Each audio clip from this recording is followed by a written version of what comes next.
Madam President, I ask to speak as if in morning business. Without objection. Madam President, I have the honor of being the ranking Democrat on the Senate Foreign Relations Committee.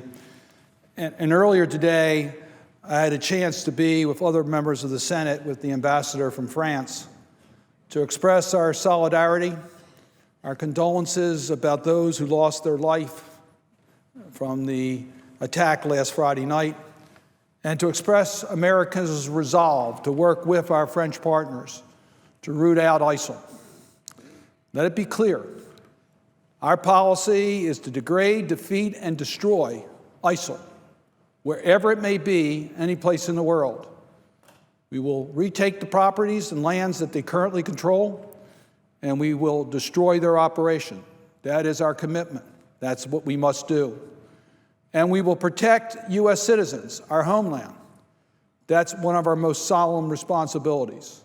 We will do that by having the strongest possible security screening measures for those who enter our country. We will do that by enhancing our intelligence gathering capacity, not just here in the United States, because we have taken major steps since the attack on our country on September the 11th.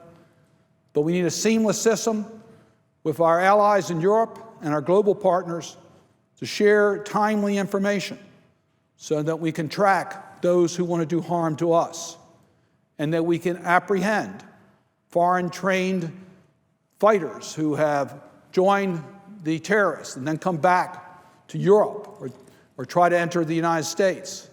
We need to know where they are, and we need to apprehend them, and we need to put them out of our community.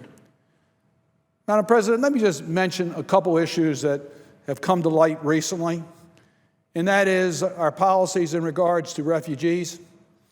I want to make it clear that we have to have the most stringent security screening so that in settling refugees, we don't allow anyone with any association to terrorist organizations to be able to enter the United States. I also think it's important that we understand the current procedures and process that's in place and how it differs dramatically from Europe.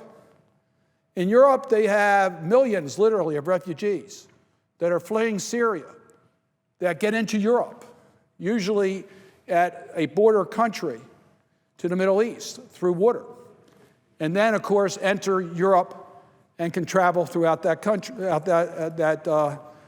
continent. There's virtually no screening. In the United States, before we will resettle a refugee under the auspices of the United Nations, there's a requirement for in-person interview, biographic checks, interagency checks, biometric screenings, including fingerprinting, initial case review by the Department of Homeland Security before an in-person interview, and it goes on and on and on.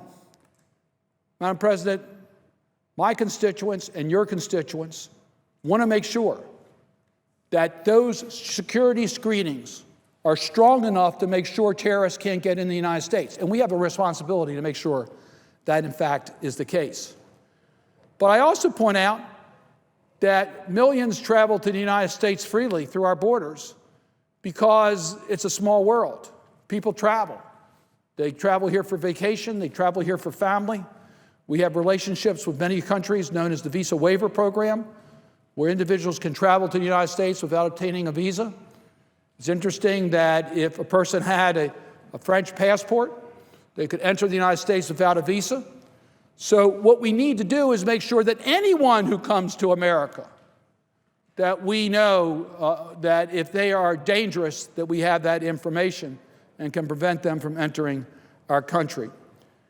I say all this because I hope that what happened in France will energize us in unity to carry out our most important responsibility to keep America safe and keep Americans safe. We need to do everything we can, whether it's going after terrorists or protecting our homeland, to make sure Americans are kept safe.